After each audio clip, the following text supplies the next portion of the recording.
Hey everybody, did you happen to catch the Encore on BET last night? Well, if you didn't, let me bring you up to speed on a few things. Lemisha and Irish of 702 have left the building, everybody. They left the building. They have had enough of those twins who they refer to as Fib and Ferb, or who else they've been called so many different things. People have been calling them names. We're gonna frickin' frag. Let's call them Tweedledee and Tweedledum. Let's call them. They even call them sister, everybody. But they have left the building because these twins have been strong arming the whole process. They have been running things, trying to control every aspect of it, from the writing of the songs to the direction, the producing of the songs, to the vocal training of everything. Like, they have been giving vocal direction as well as production direction. So Misha and Irish said, we will not be bossed around and mistreated like this anymore. We know where our value is, and it's not here, so we are out. Deuces. But this all started from when Nivea, last episode, she'd had enough of it too. She said that those twins were spewing negativity and she couldn't take it. She wasn't used to being in a group situation, and this was just too much. It triggered her to when she just lost it and she said, I'm out. So this episode opens up with Misha and Irish on their side of the courtyard, if you will, and the twins and Keely. Oh God, Keely's exhausting. Keely on one side. They were talking about the girls and like just blah blah blah. They're not holding their weight and all this stuff, and I don't understand why they're upset. And Misha heard it and she came over. Look, I can handle both of you. I'm gonna handle y'all. Like, Misha was about to throw some bows on these ladies. So she said, I don't know. Misha always talked a lot of noise but then started crying. So I don't know if she was really gonna do anything to those girls. But basically they decided since Nivea left and they weren't being valued, then we need to leave. And you know what? To be honest, did we really actually see a group of 9 women working or a group of 8 women working? I mean, that makes no sense at all. Like, and it's not like any of them were playing instruments. Like, this could never work. I mean, and it wasn't like they were in a New Edition situation where they were all kind of choreographed like the Temptations.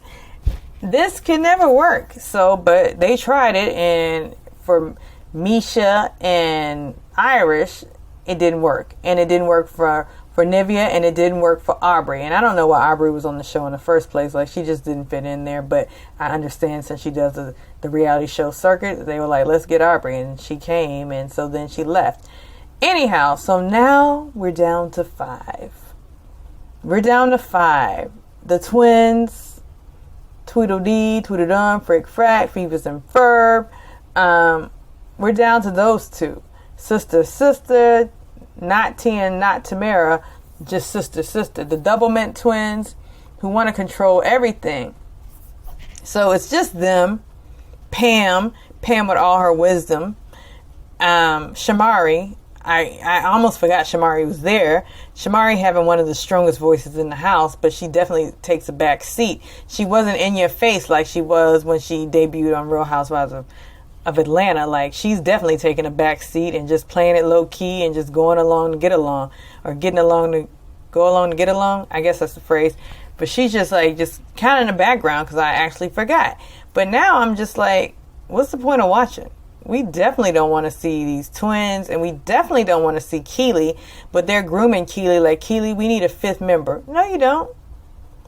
I mean, girl groups don't need that many. Like, you had the Supremes, it was 3 of them, and Diana Ross went solo. We had Destiny's Child, there was 3 of them, it was 4 of them, then it became 4 of them again, and then it became 3 of them. So, and then Beyonce went solo, and then Kelly did her thing, and Michelle did an attempt of gospel. So it's like, this large group can't possibly work.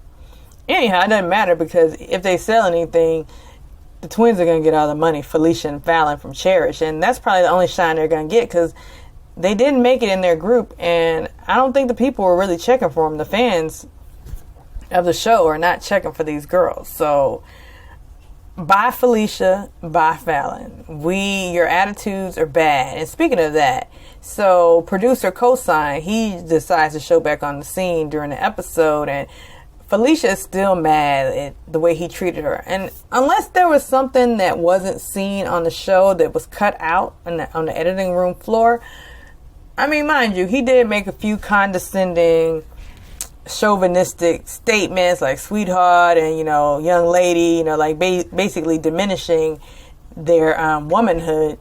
But at the same rate, he was presented with that energy that they bring, which is that negative, fly off the handle, you're not going to tell me something. I can't listen to anybody. I'm right, you're wrong energy. So I almost can't blame Cosign for coming at them like that. And so he's back. And after last episode, he gave them flowers and sent a card apologizing to all the ladies. And they weren't here for it. They were like, you can pick up the phone and call us. Like, these girls are so exhausting. Like, I mean, they're so exhausting. And then Keely cosigns everything they say. So, like, Cosign comes back, speaking of Cosign. And again, she says, can I have a talk with you? What you don't need to do is treat me like I'm lesser than you because I'm a woman. And it's just like, he's not doing that. He was brought to be the producer of the tracks, and you, I guess, took it upon yourself to produce the tracks. So he's just trying to like put his stamp on it. And mind you, I feel like her tracks sound better than his. He still is a producer, and you need to have a common respect. And if you want respect, you need to give respect. You can't just come with this energy, this negative energy, this strong energy. Like, let's bring the shrimp down in the room. That's from Ready to Love, if anybody watched that. But it's like they come with this energy, like they're constantly trying to prove themselves. It's obvious. Like, they are trying to prove their existence in the entertainment industry, and they keep acting as though like, I'm a millionaire, my sister's a millionaire, but you're in the house, and I'm sure you're not getting paid that much because one, it's on BET, two, it's a first year reality show, and it's a Todd Tucker production. I mean, mind you, Carlos King is a veteran in the game, and he does very good things, but I mean, they aren't making that much to be on this show. So, I mean, if they were paying a lot, they would have gotten a higher tier of caliber of artists to come on this show who, like, they didn't get Deborah Cox. They didn't get Tamia. So, they got these girls. They didn't even get Mila from 702. They got Misha and Irish, although Mila was on R&B Divas Atlanta. But you see where I'm going with this. If they were getting paid a lot of money to do things in the industry, they would not be on this show. And then the way they're portraying themselves, nobody's going to want to work with you. And to be honest, to reel it all back in, I didn't finish this episode because once Misha and Iris left, I was like, what's the point in watching? I definitely don't want to see Keely drinking her wine and these girls barking at Shamari, and Shamari says nothing pretty much the entire episode. And Pam just kind of sits over there like a little zombie and then breaks out with her words of wisdom of the day, which aren't necessarily that wise, but I guess those girls need to hear it. So tell me what you thought. Like and subscribe. And are you feeling these twins? Will you continue watching the rest of the season? Do you want to see this show? Let me know. And I'll be back to you next time. Peace.